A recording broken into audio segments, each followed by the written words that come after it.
Hello, welcome to week 4 of From Morse Code to 4G. This week, regulation and 20th century tech, 1920 through 1960 anyway. So we're going to spend some time talking about the need and impacts of the regulation that the federal government did both on the wired and wireless side. We're also going to talk a little bit about why it was needed and how the government tried to figure out the best way to go about it. We're also going to get into talking about the technology. We'll get there in a moment. So why regulate the phone company in the first place? Well, gosh, in 1894, as we mentioned in an earlier lecture, the patents expired, and thousands of competitors went into business. And by 1907, there were hundreds of companies, and they controlled about a little over 50% of the local service in the United States. AT&T was looking at this going, well, you know what, let's buy them up. So they began buying up the smaller competitors and merging them into their system. And the federal government started looking at this going, do we have an antitrust situation going on here? They began to kind of hint to AT&T, we are going to come after you because we think you're becoming too big. So in 1913, the AT&T, well, it reached its accumulation in 1913, proposed what was known as the Kingsbury Commitment, and you could research why they named it Kingsbury, but at any rate, this Kingsbury Commitment on behalf of AT&T, they agreed to sell $30 million, which in those days, even today, is a lot of money, of its Western Union stock, and also to allow competitors to interconnect with its network. Prior to this interconnection capability, none of the companies could connect to each other. They were standalone islands. So in a major community, you might have 3 or 4 phone companies, and if you were a subscriber on one company, you couldn't call anybody on the other.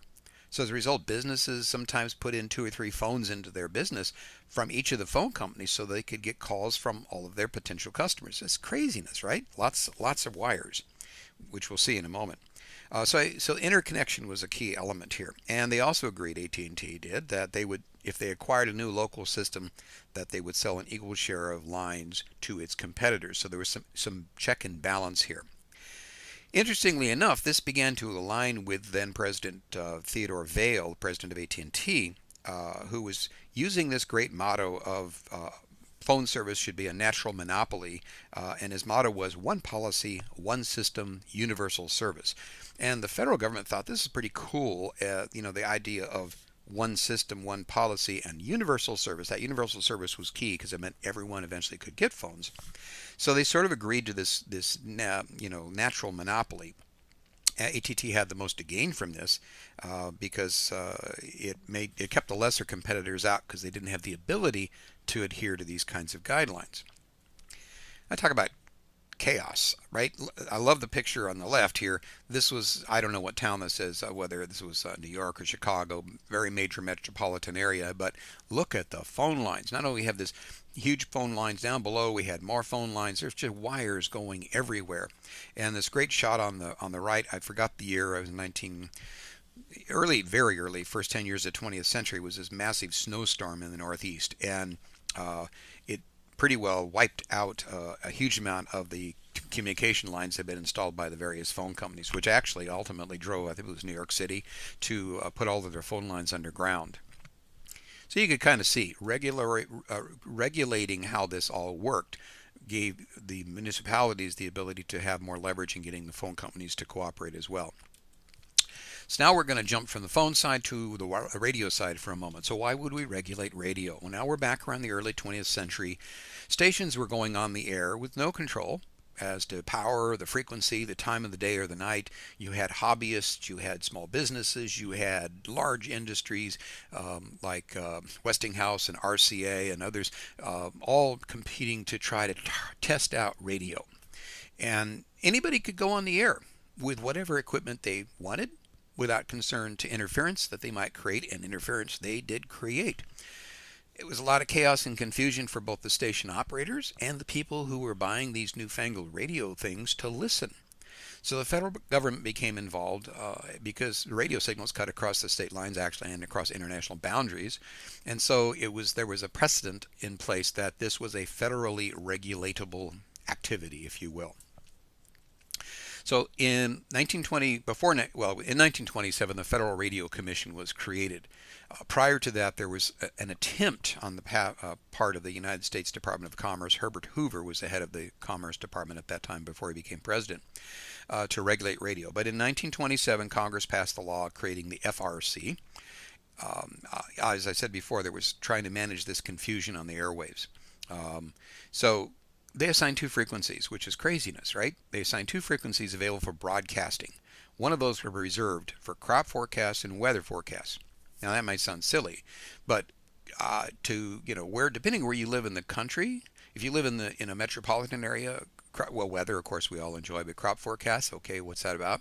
But I can tell you, huge swaths of this country, the local AM radio stations devote an awful lot of time to issues on crop reports and crop pricing and things like that, because it's still a wonderful method of communicating information. They assigned one channel to crop forecast and weather, and the other was for whatever. So with the radioactive 1927, they transferred all the responsibilities of trying to manage this over to the FRC. They left some of the technical stuff over to the radio division of the Department of Commerce.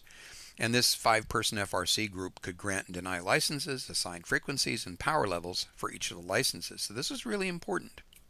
Additionally, this is the beginning of what was called the Equal Time Rule, which was introduced in the radioactive 1927, which ordered stations to give equal time and equal opportunity to all political candidates. And that's still in place as of today. So in 1928, the commissioners ordered reallocations of all of the radio stations and essentially told 164 stations you have to justify why you're on the air or go off the air. So they had to formally justify their existence. A lot of them got eliminated, but 89 stations did survive the process.